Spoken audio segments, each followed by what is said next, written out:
Et c'est parti pour Smart Bourse, votre double dose quotidienne de marché en direct sur Bismart, chaque jour à la mi-journée, 12h30, 13h, et le soir, la grande édition pendant 1 heure à partir de 18h30. Au sommaire de cette édition de la mi-journée, des marchés européens bien orientés à mi-séance et le secteur du luxe qui tire le CAC 40 à Paris. Le CAC qui se traite autour de 6250 points avec la vedette du jour dans le secteur du luxe, Hermès, des résultats spectaculaires, des chiffres de croissance plus précisément pour le premier trimestre qui sont spectaculaires, bien au-delà de ce que les analystes avaient anticipé, puisqu'on parle d'une croissance des ventes de 44% pour Hermès sur les 3 premiers mois de l'année, sur un an, grâce bien sûr à la très forte reprise de la demande en Asie depuis plusieurs mois, l'accélération également de la demande aux États-Unis. On attend bien sûr la réouverture en Europe, mais les moteurs asiatiques et américains suffisent à Hermès sur ce premier trimestre, avec notamment des ventes en Asie hors Japon qui ont presque doublé sur un an. Le titre Hermès se porte bien, au-delà des 1000 € à mi-séance. L'ensemble du secteur du luxe est tiré par cette publication. On avait déjà vu les chiffres excellents de LVMH ou encore de Kering.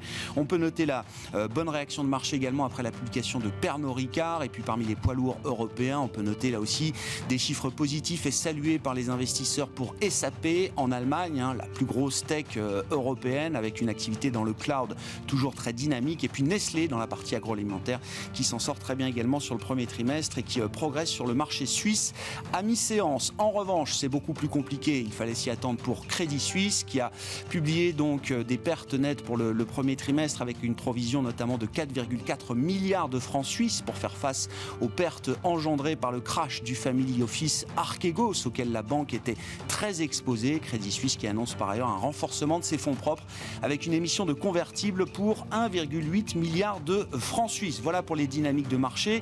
Vous aurez le résumé complet dans un instant avec Nicolas Pagnès depuis la salle de marché de Bourse Direct. Et puis le grand enjeu du jour en matière de politique monétaire. Grand enjeu, je ne sais pas. En tout cas, la communication de la Banque Centrale Européenne, ce sera l'événement du jour.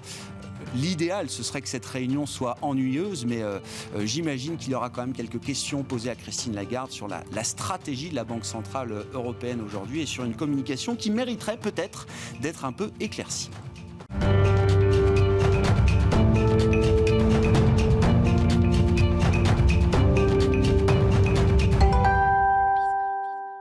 Les marchés européens qui continuent de se reprendre après la baisse de 2% il y a 48 heures. Les infos clés à mi-séance en Europe, c'est avec Nicolas Pagnès depuis la salle de marché de Bourse Direct.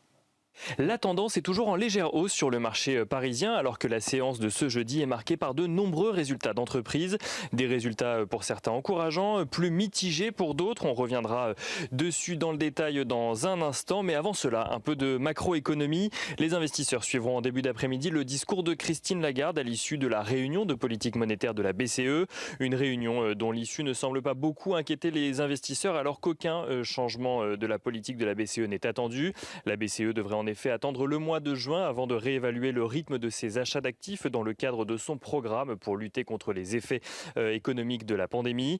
Il n'en reste pas moins que le discours, mais également le compte-rendu de politique monétaire seront suivis de près par les investisseurs afin de comprendre un peu plus précisément les points de vue des gouverneurs en interne vis-à-vis de la stratégie actuelle, mais aussi la vision de la BCE sur l'économie européenne actuellement. Les investisseurs ont également pu découvrir ce matin le climat des affaires en France. Celui-ci perd 2 points par rapport au mois de mars pour retomber à 95, un recul que l'INSEE attribue à la détérioration des perspectives dans le secteur tertiaire. Du côté des résultats d'entreprise à présent, le secteur du luxe tout d'abord confirme son dynamisme avec Hermès qui signe une des plus fortes hausses du CAC 40 à la mi-journée après avoir annoncé une accélération de ses ventes au premier trimestre. Des ventes tirées par la demande en Asie mais également par une résistance de la demande en Europe et la reprise de la demande sur le continent américain. Dans les faits, Hermès voit son chiffre d'affaires progresser de 44% à 2,08 milliards d'euros, soit près de 2 fois plus que les attentes des analystes qui anticipaient une croissance de 24% du chiffre d'affaires sur la période. Autre valeur en hausse à la mi-journée, Pernod Ricard annonce viser une croissance opérationnelle aux alentours de 10% pour l'ensemble de son exercice décalé. Le premier trimestre 2021, qui correspond au 3e trimestre de son exercice, a vu ses ventes repartir de l'avant en progression de 12,6% sur un an. Renault annonce de son côté avoir retrouvé de la croissance organique sur la période. Le chiffre d'affaires du constructeur automobile progresse de 4,4% à taux de change et périmètre constant, même si au global il recule d'un peu plus de 1%. Il n'en reste pas moins que le chiffre d'affaires de Renault ressort à 10 milliards d'euros contre un consensus d'analystes qui en attendait 10,34 milliards. Le groupe annonce avoir souffert de la crise mais également de la pénurie de semi-conducteurs sur la période.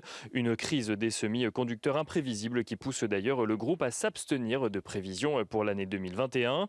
Et dans le secteur des télécoms, à présent, Orange fait état de son côté d'un bénéfice d'exploitation en recul de 0,3% au premier trimestre à 2,565 milliards d'euros.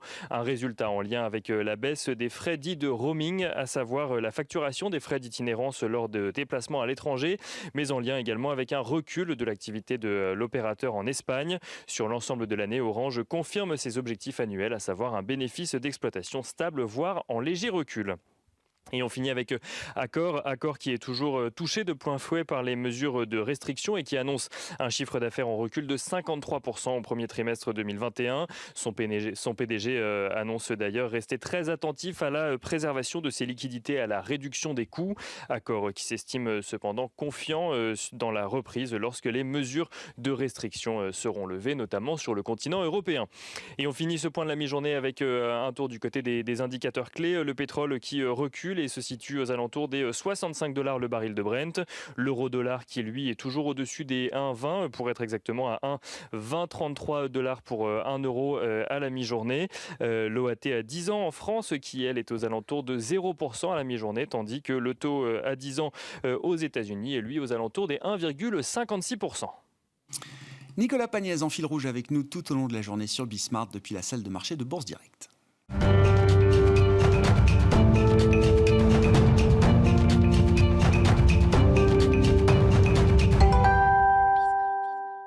Parlons des États-Unis pour entamer cette demi-heure. Et c'est Thomas Koster qui nous rejoint en visioconférence depuis Genève, économiste senior en charge de suivre les États-Unis pour Pictet Wealth Management. Bonjour Thomas, bonjour à vous. Tout va tellement vite aux États-Unis. Le calendrier s'accélère avec une vaccination intense. Il faut quand même prendre la mesure des efforts vaccinaux qui sont faits aux États-Unis aujourd'hui. Je crois que les États-Unis vaccinent chaque jour 1% de leur population, Thomas. Plus de 3 millions de personnes vaccinées chaque jour aux États-Unis. Et donc, ce calendrier de réouverture qui s'accélère. Et la question qui pourrait faire mal d'ailleurs peut-être aux investisseurs, c'est de savoir quand est-ce que l'économie américaine va atteindre son pic d'accélération. Thomas, qu'est-ce que vous en dites aujourd'hui ? Oui, tout à fait. Concernant la réouverture, celle-ci est rapide et solide. Donc on le voit dans les indicateurs haute fréquence. Un indicateur que j'aime beaucoup, c'est la demande d'essence qu'on a en rythme hebdomadaire. Et là, une étape importante est en train d'être franchie puisqu'on est de retour à la tendance pré-crise pour la demande d'essence. Et on sait que conduire sa voiture aux États-Unis, son café à la main, c'est vraiment la clé. Et c'est un signal très important aussi pour l'économie. Donc le fait qu'on soit de retour à la tendance pré-crise, ça montre en effet que la réouverture est quelque part, j'ai envie de dire, le retour à la normale avec tous les, évidemment, tous les guillemets autour de cette expression. Mais voilà, c'est ancré, c'est solide, c'est fort, c'est là. Bon. Et à partir de quand est-ce qu'on va rentrer dans une phase de normalisation de la croissance alors, Thomas ? Est-ce que c'est au cours de ce deuxième trimestre déjà ? Est-ce que le pic peut être encore prolongé d'une certaine manière ? La phase d'accélération peut-elle encore se prolonger ? Alors tout à fait, donc il y a une bonne nouvelle et une mauvaise nouvelle. La bonne nouvelle, c'est que l'accélération, c'est en ce moment. Je rappelle qu'il y a au deuxième trimestre notamment un parfait alignement des planètes. On a le pic du support budgétaire, le fameux encaissement d'échecs qu'on a déjà vu dans les données du mois de mars, mais qui continue à percoler au deuxième trimestre. On a évidemment la vaccination et la réouverture, notamment dans tout ce qui est consommation et consommation des services. Et puis troisième planète potentielle, on pourrait dire, c'est la météo aussi qui s'améliore. Mais bref, donc toutes ces planètes sont particulièrement alignées pour le deuxième trimestre. Et en effet, au troisième et au quatrième, on devrait voir quand même un commencement de désalignement, ce qui voudrait dire en termes concrets un retour à la tendance, c'est-à-dire une croissance plus modérée en termes concrets. Donc en effet, une fois qu'on a tapé en fait le potentiel de croissance au troisième trimestre, à mon avis, on risque d'avoir une croissance beaucoup plus modérée qui revient à sa tendance de long terme. Et donc, il faut comprendre que le narratif de surchauffe, alors qui a animé quand même les débats tout au début de cette année, Thomas, ce narratif-là, il est peut-être un peu moins puissant aujourd'hui. J'en veux peut-être pour preuve, d'ailleurs, le comportement du marché obligataire, avec des taux américains qui se sont stabilisés, mais sous leur pic qui avait été atteint fin mars à plus de 1,75% pour le 10 ans, et des anticipations d'inflation qui ne bougent plus, qui restent bien ancrées, mais qui n'accélèrent plus à la hausse par ailleurs. Oui, tout à fait. Donc, deux choses à dire. En effet, le marché obligataire a tendance à regarder derrière la colline, derrière ce pic d'accélération et un peu se dire on attend un peu plus pour voir comment va être la tendance suivante et quel sera ce rythme de croissance. Encore une fois, moi, je crois que le rythme de croissance sera plutôt classique. C'est-à-dire on reviendra à la tendance pré-Covid qui est une croissance d'environ 2%. Voilà, donc ça, c'est le trend.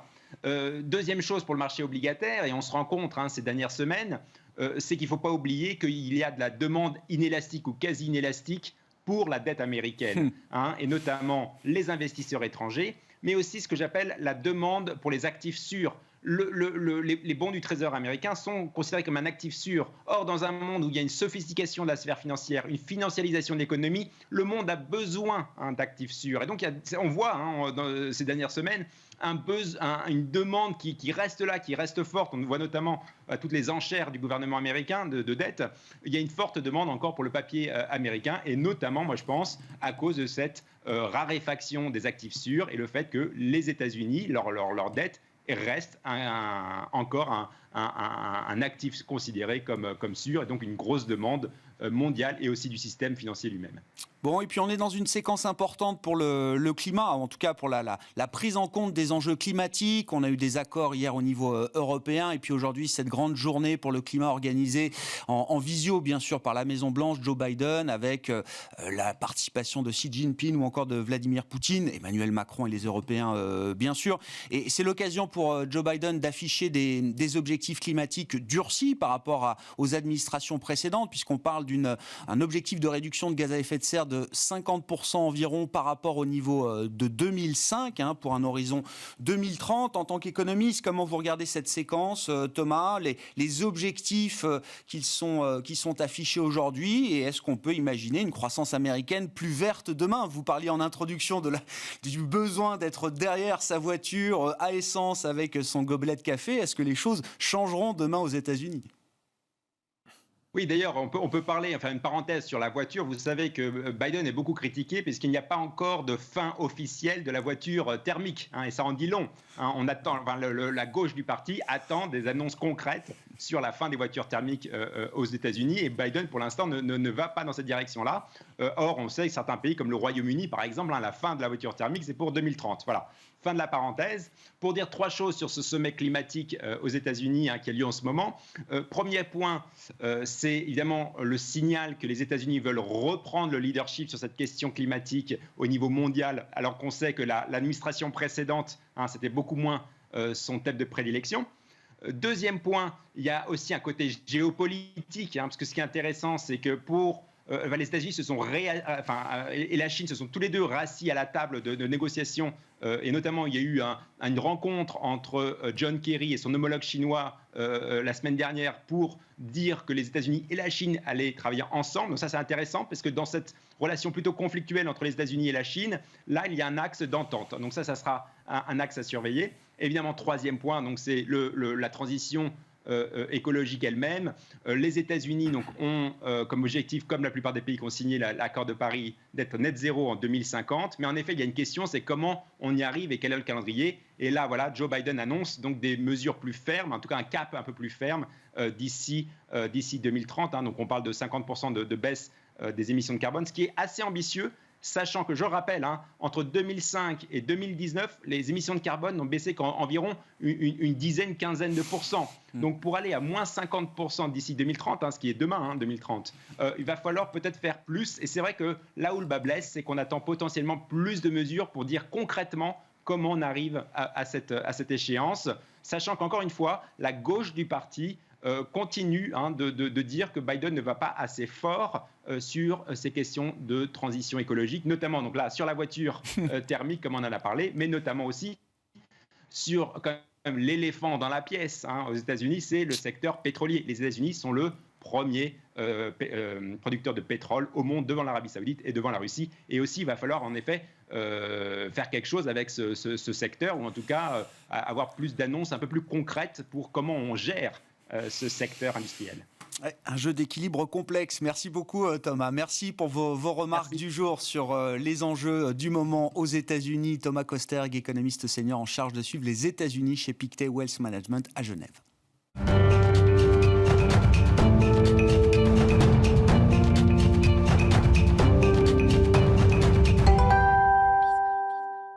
Et c'est Didier Saint-Georges qui est à présent à mes côtés en plateau, membre du comité d'investissement stratégique de Carmignac. Bonjour et bienvenue Didier. Bonjour. Comment vous regardez le film global du moment? On a l'impression d'ailleurs d'un film à plusieurs vitesses avec les États-Unis, on vient largement d'en parler, mais il faut bien sûr y revenir, cette phase d'accélération impressionnante. La Chine qui est déjà au-delà, dans une phase d'ajustement de ce qu'on comprend. L'Europe qui attend aussi son moment d'accélération qui va arriver, puisqu'on est déjà en capacité de se projeter sur des calendriers de réouverture. Et néanmoins, si on regarde les choses avec le prisme sanitaire, des situations qui apparaissent encore dramatiques, hors de contrôle, dans des gros pays quand même. On parle de l'Inde, de pays en Amérique latine. Le Japon également commence à tirer à nouveau la sonnette d'alarme. Comment vous regardez la toile de fond globale aujourd'hui, Didier ?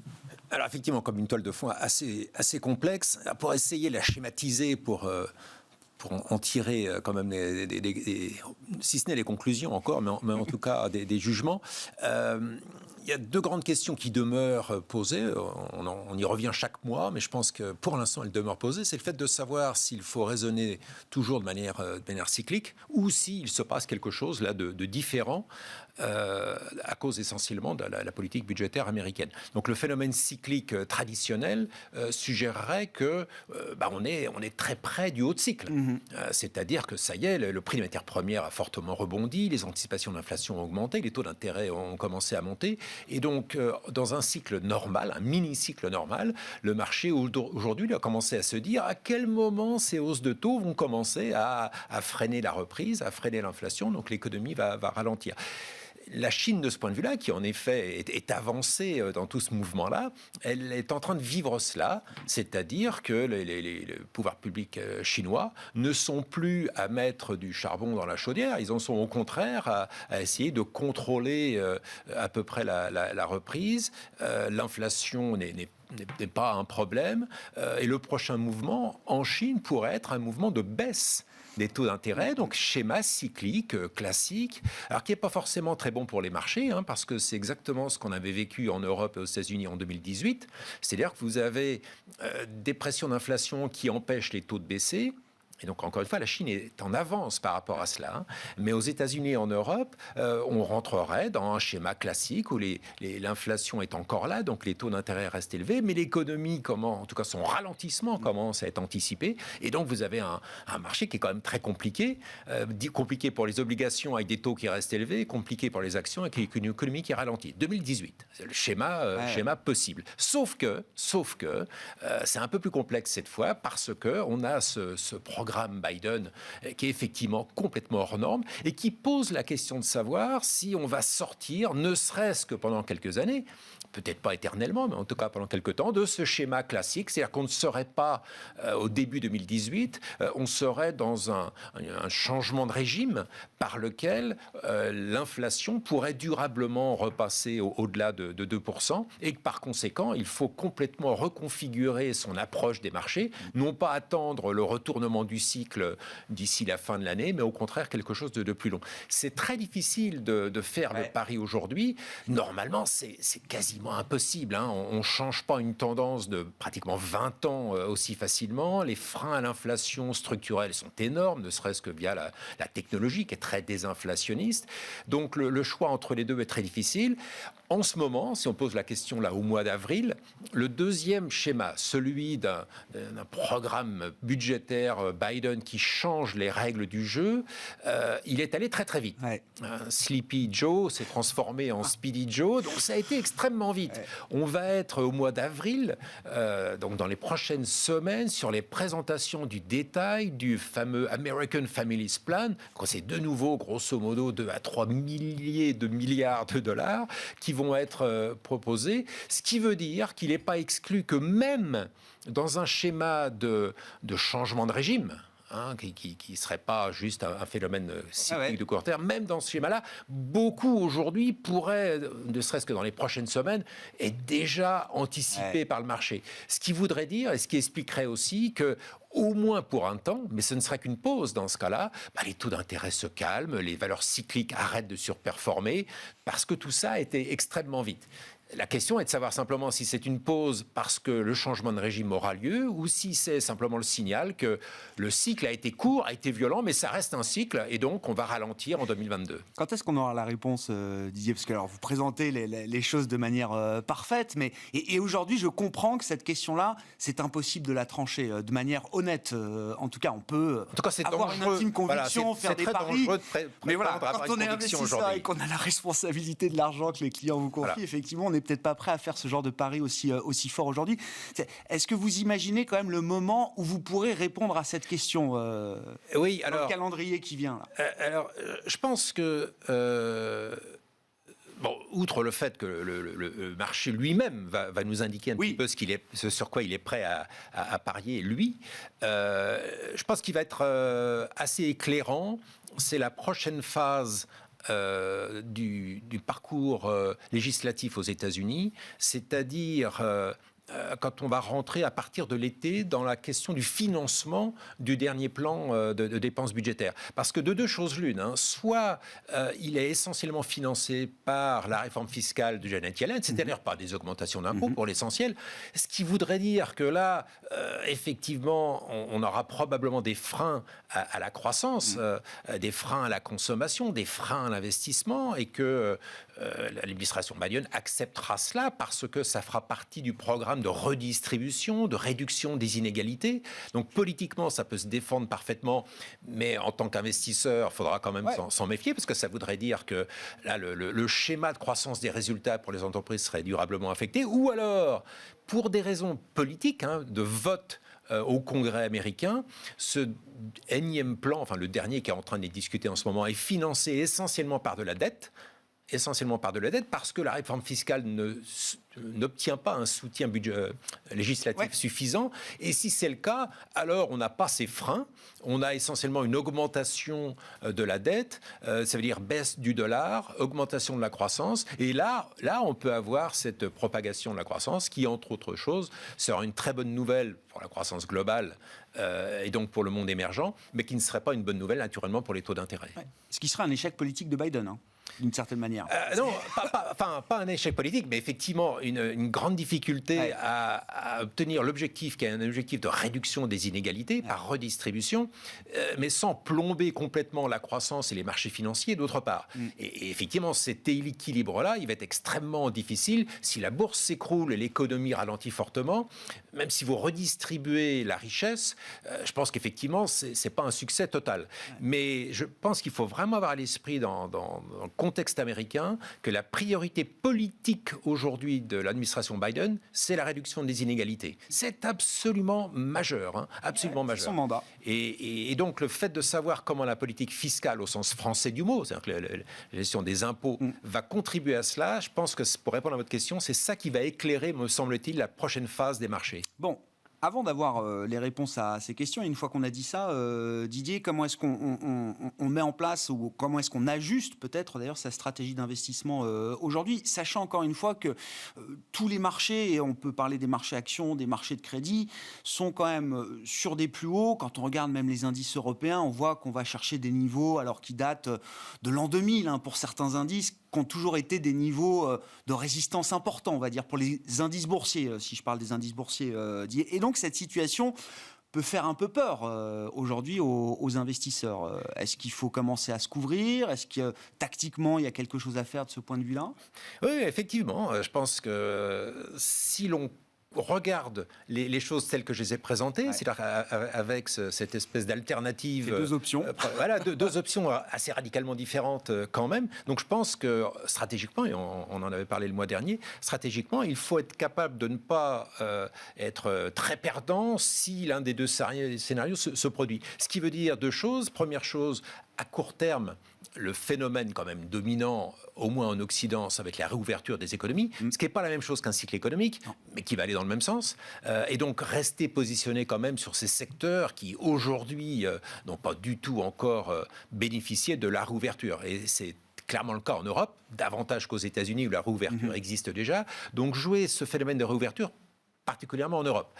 Le corollaire de cela, c'est que la hausse des taux d'intérêt qui peut être soutenue par une reprise économique, a plus de potentiel aussi en Europe qu'aux États-Unis. Donc plutôt se couvrir contre la hausse des taux d'intérêt en Europe qu'aux États-Unis, alors qu'il y a 2 mois, c'était aux États-Unis qu'il fallait le faire. Donc ce décalage dans le cycle, il est classique. En Chine, en revanche, conformément à ce qu'on se disait il y a 2 minutes, là, on peut littéralement déjà commencer à se positionner sur la baisse des taux d'intérêt et sur les valeurs de croissance, c'est-à-dire celles qui vont très très bien résister à un ralentissement. Donc je pense que les ajustements en fonction du cycle sont tout à fait possibles. Maintenant, le risque de marché général, vous l'avez compris, il est important parce qu'on a un ralentissement économique d'un côté, comme risque, ou hausse des taux d'intérêt comme risque de l'autre, ce qui veut dire qu'en termes de taux d'exposition, de profil de risque, je pense qu'en effet, c'est un sens de réduire un peu son profil de risque aujourd'hui. Bon. La BCE se réunit aujourd'hui. Didier, je ne sais pas, est-ce qu'il y a quelque chose à attendre de la Banque Centrale Européenne? Dans le monde des banques centrales, alors ce n'est pas la plus importante, mais il y a un petit signal qui a été envoyé par la Banque Centrale du Canada hier. Ils ne sont pas dans la même situation, ils sont plus proches du cycle américain, évidemment, que nous en Europe, mais c'est la première banque centrale d'un pays développé qui annonce une réduction de son soutien à venir. Oui, alors là, on se retrouve dans le même débat, c'est-à-dire que si on reste dans un schéma classique d'indépendance des banques centrales, il est clair que si vous êtes en période de reprise, vous ne pouvez pas vraiment justifier d'avoir le même degré d'aide que vous aviez 6 mois plus tôt. Sauf qu'on n'est plus tout à fait dans un schéma classique. Et naturellement, la locomotive, c'est les États-Unis. Et aux États-Unis, vous avez une banque centrale qui considère que ce n'est pas son rôle d'aller à l'encontre d'une politique économique décidée par un gouvernement dûment élu. Donc, il ne veut pas remonter les taux d'intérêt, resserrer la politique monétaire, alors que le gouvernement souhaite au contraire soutenir la croissance.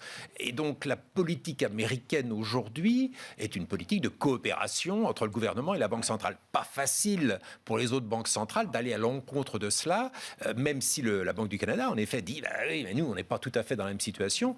Donc l'Europe, Christine Lagarde pourrait dire la même chose, sauf que, naturellement, la conséquence, on peut la trouver très vite sur la monnaie.